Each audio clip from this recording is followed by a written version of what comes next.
네, 아침 출근길 꼭 들어야 될 뉴스들 지금 바로 준비했습니다. 이재명 대통령 취임 22일 만에 첫 시정연설에 나섰고요.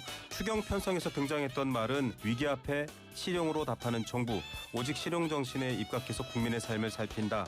이런 이야기였습니다. 과연 이 메시지가 뭘까요? 또 여야의 대립 어떻게 풀어갈 수 있을까요? 더불어민주당 영등포구 갑 의원이시죠. 최현일 의원 나와 계십니다. 어서 오십시오. 예, 안녕하세요.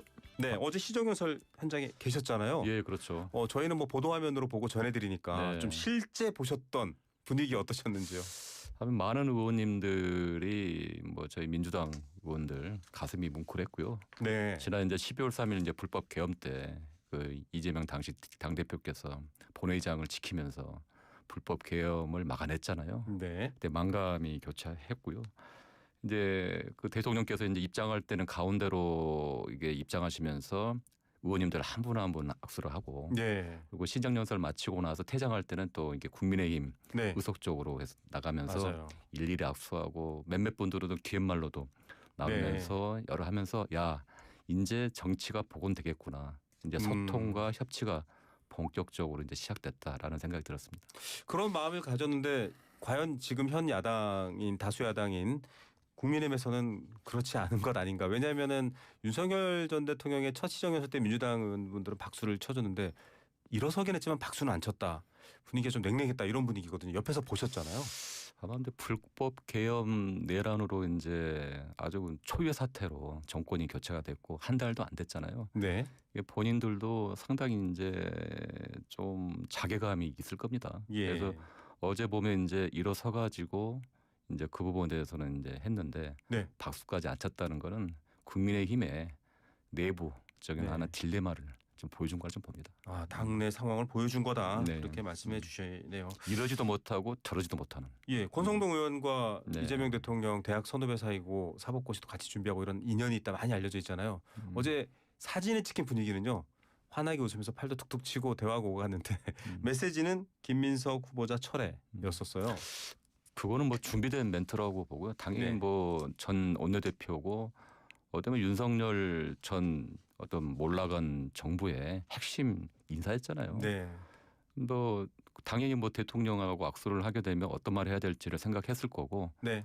또 그런 멘트가 나온 건 당연하고 다만 그런 말을 할 자격이 있는지 네. 오히려 지금 그 내란으로 인한 민생 경제가 지금 파탄 상태에서 대통령께서 열심히 일하는 정부로서 뛰고 있잖아요. 예. 그러면 새 정부를 도와줘야죠. 예. 인수위도 없이 시작됐는데 첫 인사 그것도 국무총리의 그 중요한 인사 청문회를 지키는 과정에 봤을 때 대부분 다 소명됐습니다. 예. 그러니까 능력 있고 정책 능력 있으면 일하도록 적극적으로 도와줘야죠. 예. 그 얘기는 바로 연결해서 한번 여쭤보려고 하는데요. 그 전에 시정연설 내용에서 실용을 강조했습니다. 제가 앞서도 얘기했지만 실용과 중도 보수 색깔이 무슨 의미가 있느냐, 국익 중심이어야 한다, 이런 얘기들이 계속 대통령이 말씀하셨잖아요. 그러면 사실 야당인 국민의 입장에서는 반겨야 될 것 같다라고 생각되지만 오히려 더 위기감을 느끼고 있는 것처럼도 보이고요. 그 실용 철학에 대한 국정 운영 철학에 대한 부분 어떻게 평가하십니까? 지금 이재명 대통령께서는 대선 기간 때도 여러 차례 얘기를 했고요. 먹고 사는 문제가 중요하지. 네. 이념이 중요하냐, 진영이 중요하냐. 그래서 네. 이번에 이제 송미령 장관 같은 경우는 윤석열 정부 때 임명을 했지만 네. 그래도 국정 철학에 동의하며 함께 일을 할 수 있다라는 네. 입장에서 과감하게 발탁했고요. 네네. 대선 기간 때도 이제 소위 이제 보수 인사들도 영입을 해가지고 함께했고, 그리고 또 이번에 또 차관 인사 때도 보면 네. 5명을 지난번에 처음에 임명을 했잖아요. 예. 그때 윤석열 정부 때 되게 유능한 그 관료들이었습니다. 내부에서도 여러 생각이 있었겠지만 대통령께서 국민만 바라보티구나. 그러니까 네. 실용이구나. 그리고 통합이고. 왜 그러냐면 윤석열 정부 때 너무 갈라치기, 예. 진영 논리, 그리고 이념 이로 해가지고 온 국민이 힘들었잖아요. 예. 결국은 내란이라는 최후 사태 터지면서 과연 대한민국은 어디로 가는가. 그리고 경제는 무너지고 자영업자는 피폐해지고. 그래서 이런 상황에서는 지금은 똘똘 국민들 뭉쳐서 이거를 할 수 있는 정치, 그거 그 대통령께서 그 앞장서 해야 된다라고 저는 생각합니다. 네, 상임 소위는 아니십니다만 행안위에 계시니까요, 최현일 의원께서. 네. 근데 오늘 농해수위 위원들과 송미령 농림부 장관 만나긴 하는데 내란, 그러니까 비상계엄 당시에 직접 그 국무회의에 참석하셨던 분이고 과거에 민주당이 추진해왔던 농업 관련 개혁 법안에 대해서 입법안에 대해서 반대 의사를 밝히신 분이다. 그래서 농민단체는 여전히 반대하는데 뭐 또 군수 이런 분들은 또 찬성한다 이렇게 여러 의견들이 나뉘는 것 같긴 합니다만 이 부분은 어떻게 결국 풀어나갈까요? 그 이재명 대통령께서는 기본 입장이 그겁니다. 이재명 정부의 일하는 정부잖아요. 네. 국정 철학에 동의한다, 한다면 함께할 수 있다.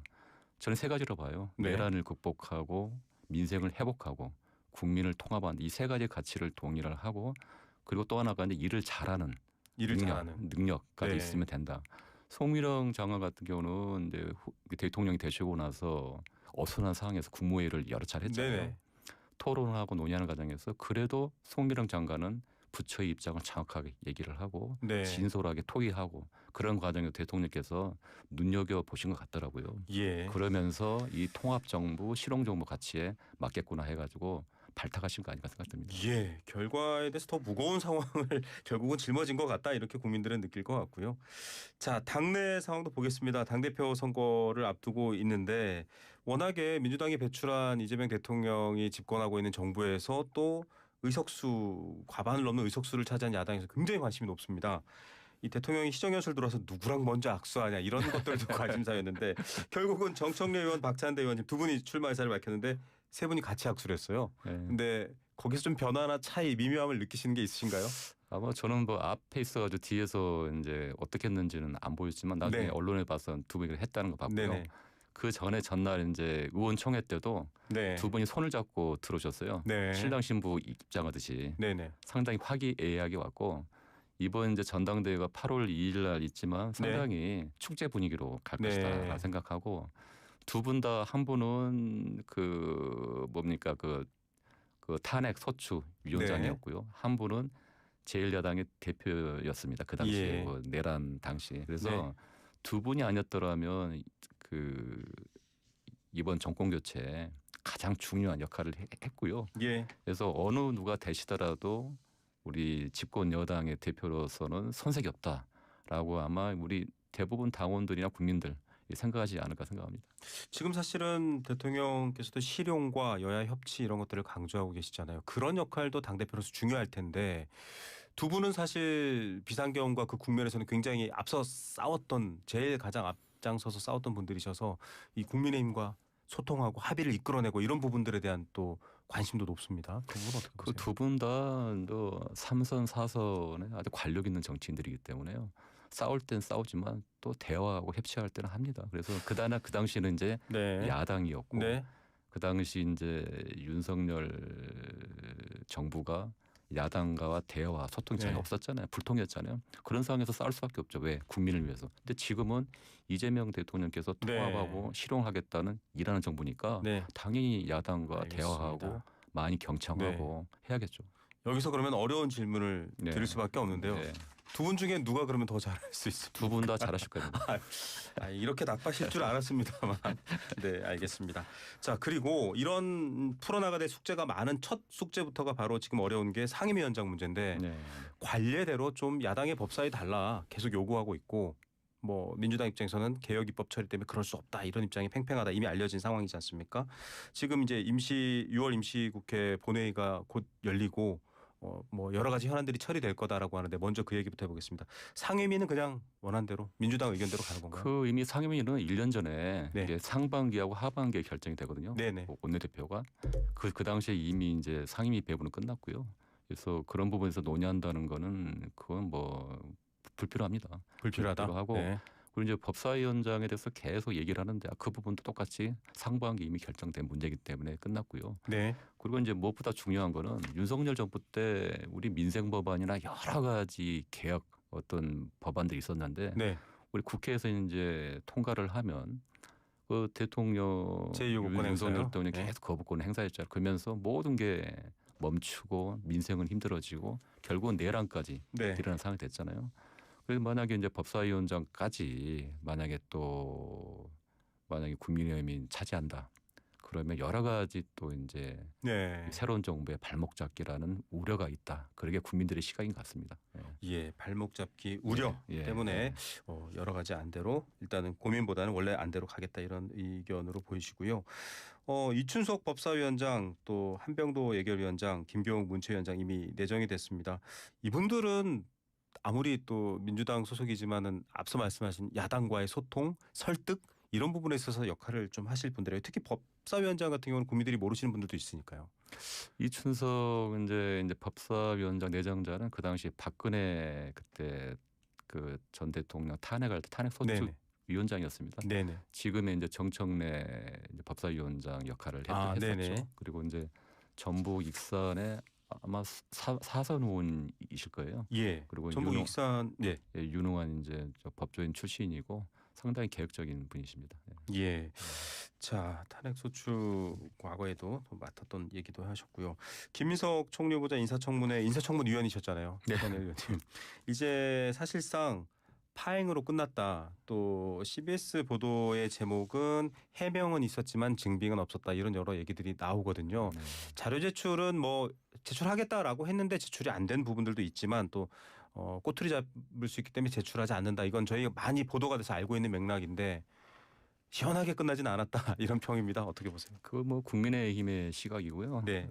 뭐 이제 여론조사를 보면 뭐 어제 보니까 한길 리서치 그 여론조사 보니까 국민의 54.9% 거의 60% 가까이가 그 국무총리 후보에 대해서 찬성하는 입장이고요. 네. 더 중요한 거는 청문회 전보다도 후에 더 지지율이 올라갔다는 겁니다. 네. 그만큼 의혹이 해소화됐다는 거죠. 그리고 물론 이제 국민의힘에서 얘기하는 자료 그것도 그 뭐 개인 정보가 필요한 뭐 가족 또 뭐 배우자 네. 또 제출하기 힘든 민감한 뭐 개인 정보 이런 거는 제출하기 힘들어요. 그리고 대부분 다 소명을 했고 여러 가지 이제 말한 뭐 재산 문제도 후보께서 진정성 있게 또 이렇게 해명했기 때문에 네. 국민의 눈높이에서 봐서는 전혀 문제가 없다. 오히려 후보의 그 좀 청렴성 또 후보의 정책 능력, 비전 그리고 준비된 총리로서의 모습을 아주 진면목을 또 보여줬다. 그 대부분 그게 평가인 것 같습니다. 네, 한길 리서치가 폴리뉴스 의외로 청문회 마지막 날입니다. 25일 하루 만 18세씩 남녀 1,034명이 물은 결과고요. 찬성은 54.9, 반대는 40.4입니다. 요거는 또 자세한 내용은 저희가 이따 알려드리겠고요. SNS에 이런 글을 남겼습니다. 국민 여러분의 눈높이에 여전히 미흡하실 대목들에 대해서 송구하다. 어떤 부분에 대해서 얘기한 걸까요, 김민석 후보자께서? 그러니까 뭐 이제 여론조사에도 나오겠지만 뭐 일부 이제 야당과 또 일부에서는 그 업무에서 약간 만족스럽지 못한 결과가 있겠죠. 보통 예. 그렇지만 뭐 이번 청문회를만 봐서는 안 되고 예전에 한덕수 전 총리 청문회 네. 때는 더 심했습니다. 네. 그 당시는 아예 자료 제출도 더 안 했고요. 그래서 이거를 꼭 뭐 이렇게 정파적으로 볼 필요는 없을 거고 중요한 건 이제 인수위 없이 시작된 정부잖아요. 네네. 이재명 대통령이 혼자 뛰고 있어요 지금. 예. 그러면 이 총리가 임명이 돼야지 국무위원들을 제청할 수 있습니다. 네, 그렇죠. 근데 첫 단추부터 깨려고 그랬는데 못하게 한다면 이거는 야당으로서 책임 있는 자세가 아니죠. 도와야죠. 알겠습니다. 예. 야당도 도와야 한다.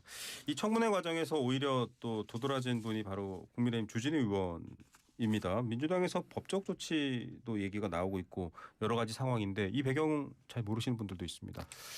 그 이제 주진우 의원이 이제 그 김민석 후보에 대해서 뭐 장롱에 6억 현금을 뭐 보관했다는 등 이런 네. 약간 좀 어처구니 없는 얘기를 했죠. 왜 그러냐면 후보께서는 세비 외에 이제 수입이 들어오면 그때 수년 동안 갚아 왔습니다. 그걸 예. 이제 청문회 때 이제 다 상세히 설명을 했고요. 근데 그거를 이제 허위 사실을 그런 식으로 이제 뭐 유튜브나 또는 이제 그리고 나서 이제 국민의힘에서 전국적으로 또 뭐 지역의 현수막까지 달았더라고요. 예.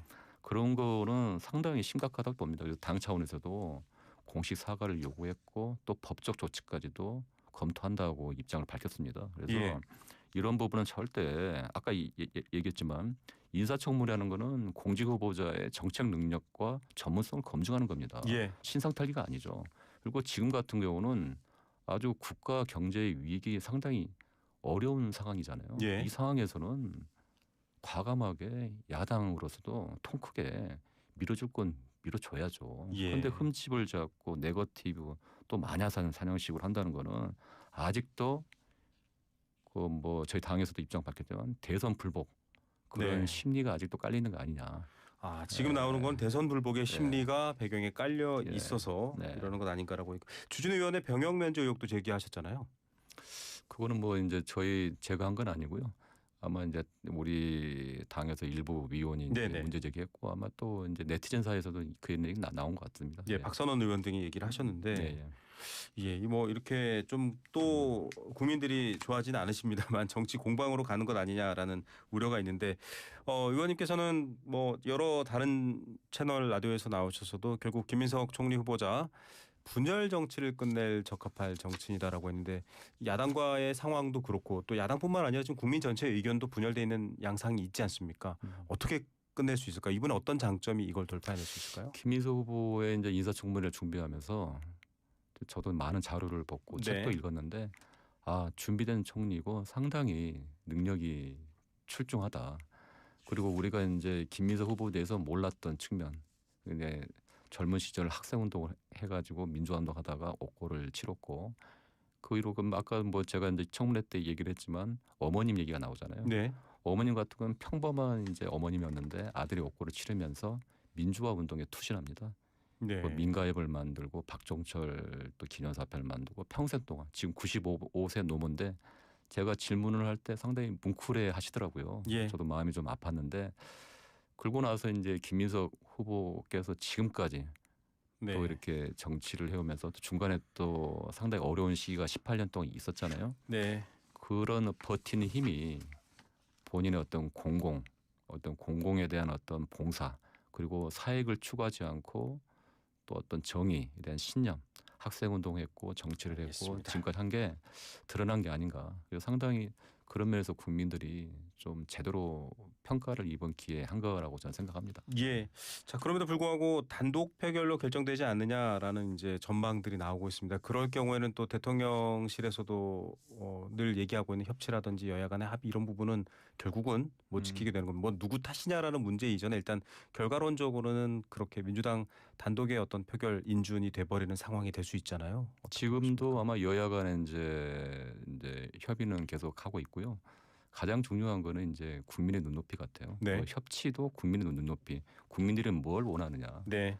새로운 정부가 제대로 일할 수 있게 하고 민생 위기를 극복하는 그런 걸 바라는데 과연 총리에 대해서는 대부분 여론조사도 나왔고 예. 또 어제 오늘인가요? 보니까 대통령 지지율이 60%에 육박을 네. 했잖아요. 9%가 올라갔습니다. 예. 지난번보다. 그 말은 뭔 말이냐면 대통령에게 힘을 실어주고 잘하고 있다. 네. 그러면 총리도 제대로 일할 수 있는 우리 대한민국 정부의 참모장 역할을 할 수 있도록 해야 된다라는 입장이 아니겠습니까? 예. 도와줘야죠. 그럼 이미 좀 네. 인선이 되었던 이제 그 장관 후보들이 있지 않습니까? 네. 민주노통위원장 출신의 고용노동부 김영훈 장관 또 안규백 굉장히 오랜만에 문민 국방부 장관이죠. 이런 네. 분들 무난히 통과할 수 있을까요? 아니면 계속 민주당 단독으로 통과하는 상황이 될까요? 이거는 좀 당내 의회 내 상황을 잘 아시니까요. 아마 이번에 총리 청문회가 하나의 바로미터가 될 텐데 야당 같은 경우는 여러 가지 네거티브를 할 가능성도 있지만 중요한 거는 국민들의 그 역풍 여론이 있으면 아마 야당도 그렇게 쉽게 하지 못할 것 같고요. 이번 이제 장관들 후보들 청문회 같은 경우도 이번처럼 그렇게 하면 안 되고 이번 같은 경우 12명 이제 장관 후보 중에서 6명이 또 국회의원 출신입니다.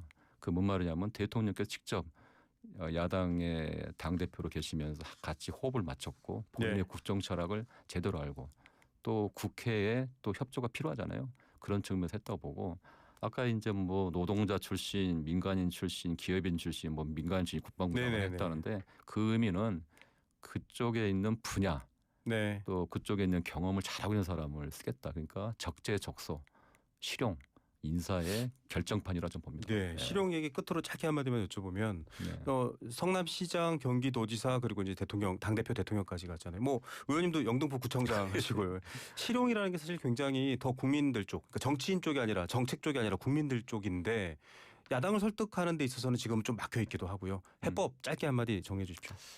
이재명 대통령께서 지금 이제 지지율도 오르고 잘하고 있다는 평가가 있는 것 중 하나가 성남시장, 경기도지사 하면서 그 행정을 해봤잖아요. 네. 저도 행정을 잠깐 해봤지만 행정이라는 거는 일을 잘하는 겁니다. 네네. 먹고 사는 문제를 잘 해결하는 거예요. 근데 그 성남시장 하시면서 또 도지사 하시면서 네. 그런 그 신념, 그러니까 국민들을 눈높이에서, 그리고 요번에 네. 인사할 때도 알겠습니다. 좀 부족하더라도 국민들이 위해서 일을 할 수 있는 사람을 네. 뽑아야 된다라는 신념이 됐고, 아마 이번에 알겠습니다. 적재적소에 인사를 했다고 대부분 국민들이 평가하는 것 같습니다. 예. 다음 시간에도 좀 자주 나와주시고요. 오늘 말씀은 여기까지 시간 관계상 듣겠습니다. 감사합니다. 네, 고맙습니다. 네, 더불어민주당 최현일 의원이었습니다. 합성 목재 예스팀바, 산책로, 야외 데크, 울타리, 사이딩, 전원주택 인테리어까지 다양한 형태로 활용이 가능한 친환경 합성 목재 예스팀바. 우수한 품질의 정부